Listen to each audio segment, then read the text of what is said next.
On pourrait imaginer par exemple des avions qui, pour le décollage et l'atterrissage, qui demandent beaucoup de puissance, utilisent des moteurs thermiques. Et puis quand ils sont en croisière au-dessus de nos têtes, ils passent à l'électrique. Bonjour Julien Villeray. Bonjour Jérôme. Julien Villeray, directeur de l'innovation d'EDF. EDF, partenaire de Monde Numérique, pour évoquer chaque mois des innovations au service de la transition énergétique. Le 27 septembre dernier, Julien, un événement historique a eu lieu. Un avion 100% électrique avec 9 passagers à bord a effectué son premier vol. Alors ça nous rappelle l'exploit de Bertrand Piccard sur son planeur électrique, mais là on va plus loin, il y avait vraiment plusieurs passagers. C'est peut-être le premier pas vers la décarbonation de l'aviation, l'aviation qui, on le sait, est un gros pollueur. On peut dire que l'aviation électrique prend son envol ? Exactement. Et d'abord, pas pour vous corriger, mais pour préciser, en fait, l'aviation n'est pas un énorme émetteur de gaz à effet de serre, contrairement à ce qu'on croit. Et si on le compare, par exemple, à la production d'énergie et à d'autres problématiques de ce type-là. Mais par contre, c'est évidemment un secteur qui, s'il ne se décarbone pas, vu le développement et la croissance continue des usages de l'aviation, et dans le monde entier, l'aviation continue de se développer, là aussi parfois, contrairement à ce qu'on veut penser après le Covid, eh bien, il faut trouver des solutions pour décarboner ce secteur, d'autant que, on le voit dans toutes les enquêtes, les êtres humains veulent continuer à se déplacer, veulent continuer à voyager, et donc il y a évidemment une vraie attente pour ça. Et le 27 septembre, on a eu une première, et c'est vraiment, j'allais dire, un moment très fondateur probablement, puisque on a connu ce 27 septembre, en fait, l'humanité a connu le premier vol d'Alice, et Alice, c'est le premier avion 100% électrique de 9 places, construit par une société qui s'appelle Eviation, qui est une start-up fondant d'Israël, mais qui maintenant est au Royaume-Uni. Et en fait, elle a conduit un vol de 8 minutes. Alors, vous allez me dire 8 minutes, mais c'est rien, 8 minutes. Alors d'abord, l'avion est évidemment capable de voler plus que 8 minutes, puisqu'il a une autonomie aujourd'hui déclarée, en tout cas projetée de 800 km. Mais il faut bien se souvenir que le premier vol des frères Wright en 1903, il a duré 12 secondes. Donc, entre 12 secondes et 8 minutes, finalement, c'est mieux. Avancé. C'est mieux. Non, ce qui est vraiment intéressant, c'est que le range, comme on dit, de cet avion est donc de 800 km. Et donc, il a déjà démarché. Il y a déjà DHL, par exemple, qu'on a commandé une douzaine d'exemplaires pour le transport de fret. Mais il y a une centaine d'avions qui ont déjà été commandés par des compagnies qui veulent faire des liaisons évidemment régionales. 800 km, ça suffit pas encore pour aller à l'autre bout du monde ou faire du transcontinental. Mais c'est vraiment une étape très symbolique parce que là, on arrive dans le vrai. On arrive dans le concret. On arrive dans l'avion électrique qui vole. Et donc ça, c'est très intéressant, et c'est clairement un secteur, l'aviation en général, où on voit des opportunités très fortes de décarbonation pour l'avenir. On peut expliquer un peu ce que c'est, ce type d'avion électrique, Julien ?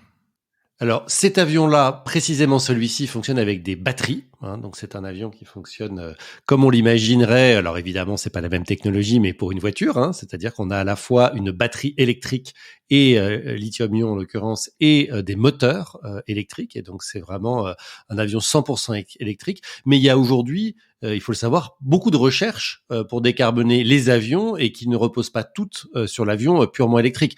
Le poids, par exemple, des batteries fait qu'aujourd'hui, il y a une question qui se pose sur est-ce que la meilleure façon de rendre les avions vertueux du point de vue du climat, c'est les rendre 100% électriques, ou d'utiliser des mix de technologies. Par exemple, l'hybride. On connaît tous l'hybride dans les voitures aujourd'hui, l'hybride rechargeable. Oui. J'ai à la fois une batterie avec un moteur électrique, mais j'ai aussi un réservoir avec un moteur thermique. On pourrait imaginer, par exemple, des avions qui, pour le décollage et l'atterrissage, qui demandent beaucoup de puissance, utilisent des moteurs thermiques. Et puis, quand ils sont en croisière au-dessus de nos têtes, ils passent à l'électrique. On imagine aussi des solutions à base d'hydrogène, des avions, et c'est un peu la solution que met en avant Airbus aujourd'hui, en disant qu'il vise à 2035 les premiers avions à motorisation hydrogène, donc directement de l'hydrogène qui sera brûlé dans les moteurs. Ça pose là aussi plein de questions, en particulier de stockage, de réservoirs, de poids, qui sont évidemment pas très simples. Et puis il y a à très court terme Et d'ailleurs, notre compagnie nationale, comme beaucoup d'autres compagnies, vous propose même, quand aujourd'hui vous réservez un billet d'avion, de payer un peu plus pour favoriser le développement des SAF. Ce qu'on appelle les SAF à court terme, en gros, c'est les carburants qui sont décarbonés. C'est des carburants souvent issus de produits agricoles, qui donc sont des biocarburants, comme on dit, ou qui peuvent être, même si c'est pas encore le cas ou très peu aujourd'hui, issus de processus liés à l'hydrogène. Et ces carburants, en fait, sont bien moins émetteurs de CO2 et donc ont aussi un avenir pour décarboner à court terme. Donc on voit qu'il n'y a pas évidemment une seule solution, il y a plein de solutions possibles et il est très difficile aujourd'hui de dire celle qui va gagner parce qu'on en est encore qu'au début. Et puis aussi, il est probable, comme pour beaucoup de secteurs, que ça va être un mix de solutions qui va être le bon. Peut-être que ça sera l'avion électrique pour les distances courtes, peut-être que ça sera l'avion hybride avant un avion hydrogène hypothétique pour les longues distances. On verra bien. Est-ce que ça change des choses au niveau de l'infrastructure au sol et de l'environnement aéronautique de manière générale? Alors oui, ça change beaucoup de choses. D'abord, ça change beaucoup de choses dans la réglementation. Aujourd'hui, les avions qui sont certifiés, validés par les autorités, sont des avions qui sont un peu tous sur le même modèle, qui se ressemblent, et donc on sait bien que c'est évidemment des validations qui prennent beaucoup de temps, des certifications qui prennent beaucoup de temps.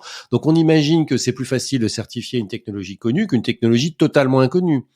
Si j'utilise par exemple des rotors qui sont placés de telle façon à ce que on fasse des décollages verticaux, ce qui est une piste de recherche de beaucoup d'avions taxis électriques aujourd'hui, comme Volocopter qu'on connaît par exemple, ou la filiale de Boeing qui travaille sur ces sujets. Évidemment, c'est beaucoup plus difficile, beaucoup plus nouveau, et donc ça demande des certifications beaucoup plus longues. Donc déjà, il va falloir revoir la réglementation pour autoriser finalement cette forme d'expérimentation, ces nouvelles façons de faire de l'aviation.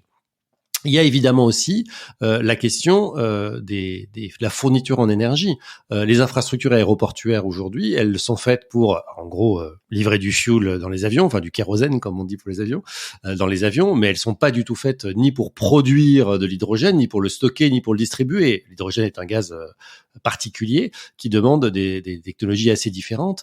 Et d'ailleurs, c'est intéressant, certains aéroports s'intéressent même aux SMR, ces petits réacteurs modulaires nucléaires, pour produire sur place, à travers l'électricité des SMR, leur propre carburant, hydrogène en l'occurrence, pour les avions. Donc voilà, il y a plein de choses sur toute la chaîne finalement qui sont à repenser. Et puis même, on voit d'ailleurs certaines compagnies communiquer là-dessus.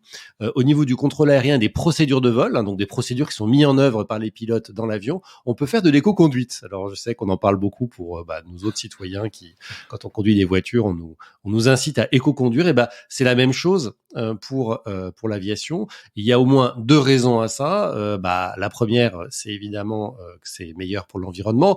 Mais enfin, la deuxième, et en fait, vu des compagnies, on pourrait imaginer que c'est la première, c'est que ça fait des économies financières parce que le prix du kérosène augmente très fortement.